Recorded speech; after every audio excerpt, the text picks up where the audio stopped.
في الحلقة السابقة تحدثنا عن عندما يكون لدينا فكرة وهدف سامي نسعى على شجرة.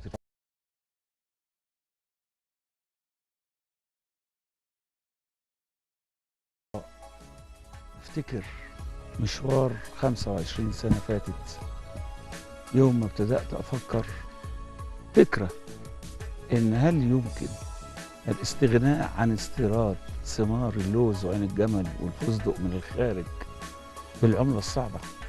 هل يمكن نزرعها محليا عشان تكون مصدر رزق للمزارعين أو للناس اللي هم موجودين في المنطقة بتاعة سيناء عموما، والمناطق اللي هي بتلجأ لبعض أفرادها لزراعة بعض النباتات المخدرة علشان يحصلوا على رزقهم من طريق حرام؟ هل ممكن نوفر لهم البديل من خلال إن احنا نزرع لهم محصول أو محاصيل بتدر ربح فائق مقارنة بالمحاصيل الأخرى؟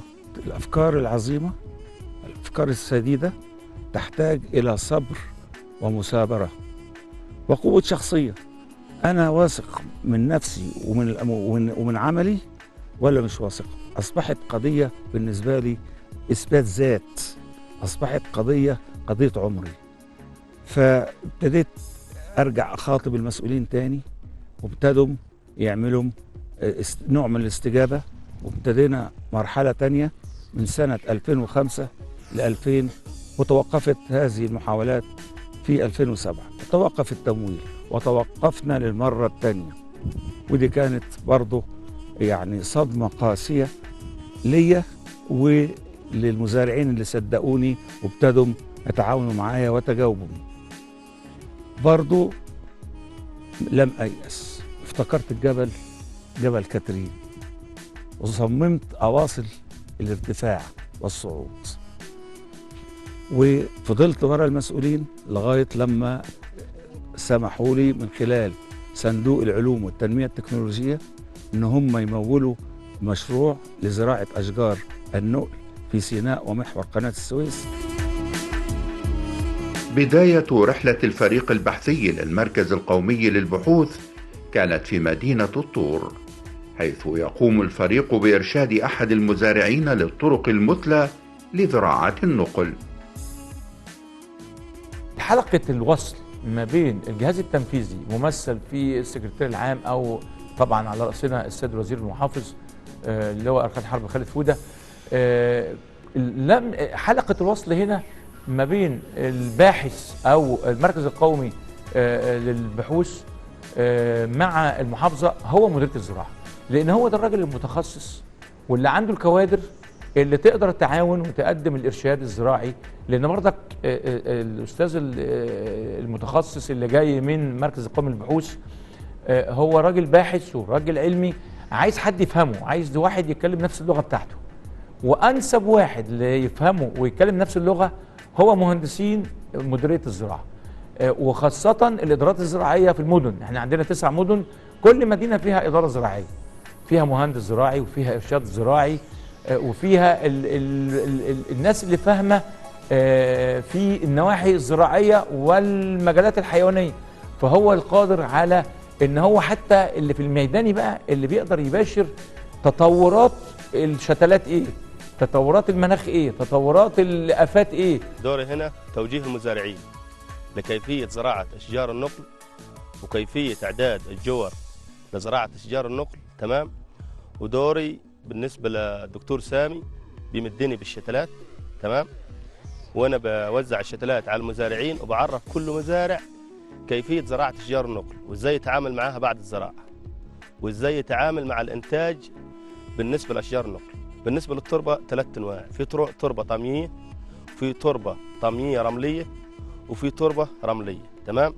بالنسبة للوز بيشتغل في التربة الطامية الرملية، تمام. التربة الطامية الرملية ما بتسربش مية كتير، واللوز والفستق عموما أشجار النقل كلها من الشجيرات اللي ما بتحتاجش لكمية مية كتير، تمام. فبتشتغل على التربة الطامية الرملية اللي هي ما بتسربش مية. أرض سانت كاترين معظمها طامية رملية، فعشان كده بتوجد فيها زراعة أشجار النقل. بالنسبة لتوريد الشتلات فده طبعا ناتج عن أبحاث كتيرة جدا قام بها المركز القومي للبحوث تحت رعاية الأستاذ الدكتور محمود سامي أبو رية، وهو من خلال عملية البحث اللي هو عملها قدر يستنبط أصناف جديدة ويبحث عن الأصناف اللي هي فعليا تجود في منطقة سانت كاترين ومنطقة محور قناة السويس. طبعا المجهود اللي قام بيه الدكتور وفر على الشركات اللي هي ممكن تورد بعد كده كتير جدا ان احنا نقعد نجرب اصناف وبعد كده تفشل او تقابلها مشاكل. لكن من خلال الموضوع دوت ان الدكتور محمود سامي قرب المسافة جدا بالنسبة للشركات، فبدأنا احنا نشتغل اوريدي بدون اي معوقات. عرفنا الاصناف اللي هي الجيدة من خلال الدكتور محمود، بدأنا احنا ننتجها. بدأنا زي ما احنا شايفين كده ان بقى فيه انتاج ممتاز من اشجار الفستق وانواع جيدة جدا تصلح للتصدير، وطبعا نستخدمها للسوق المحلي ان شاء الله. ومشوار الدكتور سامي أبو رية مليء بحكايات النجاح يرصدها معنا رفيق مشواره المهندس عاطف حامد مدير مديرية الزراعة بجنوب سيناء.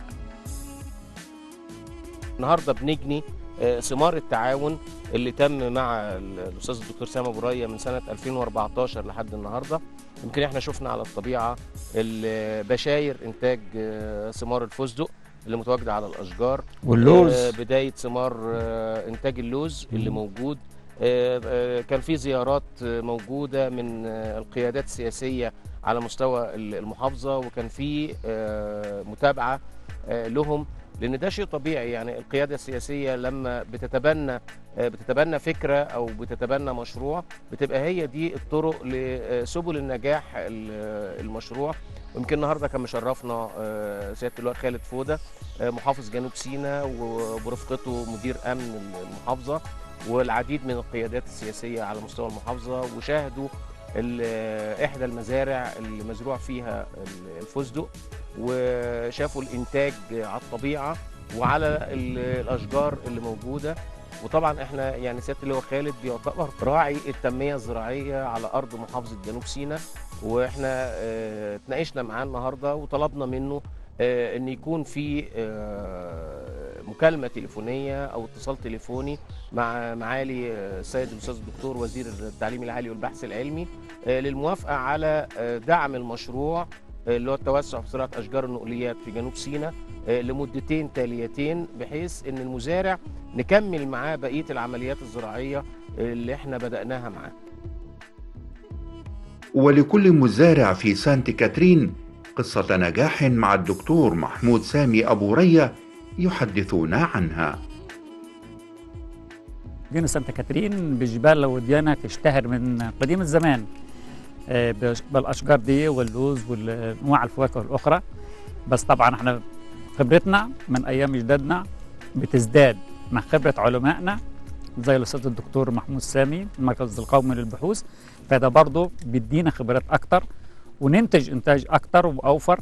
وزي ما احنا شايفين المزارع عندنا غنية بالأشجار الفستق واللوز وغيرها من الأشجار الثانية المعمرة اللي دايما المناخ بتاع سانت كاترين بيساعد عليها وبرضه بتجيب إنتاجية حلوة. أنا النهارده جربت مثلا زي الفستق واللوز ولقيت إنتاجيته جيدة جدا، وأساسا في مناطق جبلية مرتفعة وممكن مستوى المعيشة فيها مش يعني مش جيد جدا، لكن عندك الحاجات دي بتزرعها ممكن تجيب لك إنتاجية وتزود دخلك اللي عندك، فأنت أساسا تلقائيا من نفسك هتزود في زراعتها وتزيد من زراعتها أكثر وأكثر. الزراعة كلها عموما المراعاة يعني بتراعيها بتديك إنتاج يعني، فإحنا برضو الناس اللي في الزراعة بتعاوننا وبتوجهنا لطريق الزراعة وكذا يعني، معانا الناس اللي في الزراعة هنا وكذا يعني. طبعا هم بيوجهوك للتربة اللي بتتحط فيها الزراعة والمكان اللي هو مناسب ومش مناسب يعني، وبياخد مية وبياخد سماد قديش وكذا يعني. فطبعا كل ما انت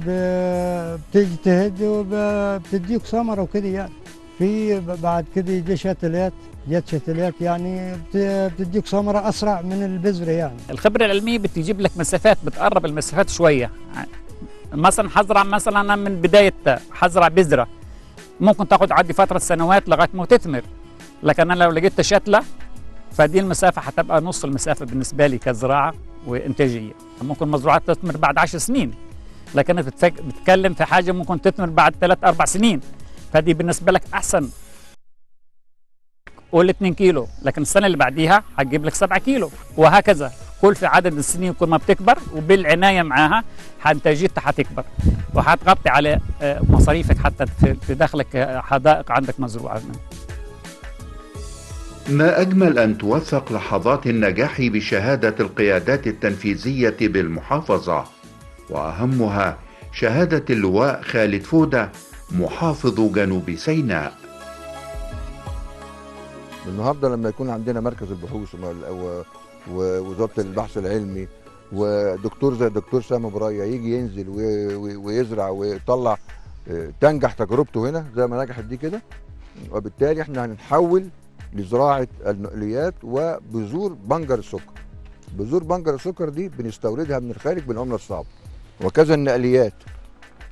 ده فستق، ده فستق، فبرضه ده بيستهلك عمله صعبه. بنقول احنا لما نزود الرقعه ونزرع يبقى كده هنوفر ان احنا نستورد او نشتري حاجه من بره، سواء بذور بنجر السكر او سواء الفستق او سواء النقليات كلها بوجهها. احنا ما عندناش مشكله، احنا بنتعاون مع الدكتور سامي ومديريه الزراعه بتتعاون معاه، وبنطالب المسؤولين فعلا ان هم يرعوا هذا الموضوع ويبتدوا يمدوا ايديهم يد العون للدكتور سامي عشان نقدر نشتغل ان شاء الله وننتج اكثر. وتستمر رحلتنا في البحث عن سواعد مصرية تبني الوطن بالعلم والتفكير والابتكار.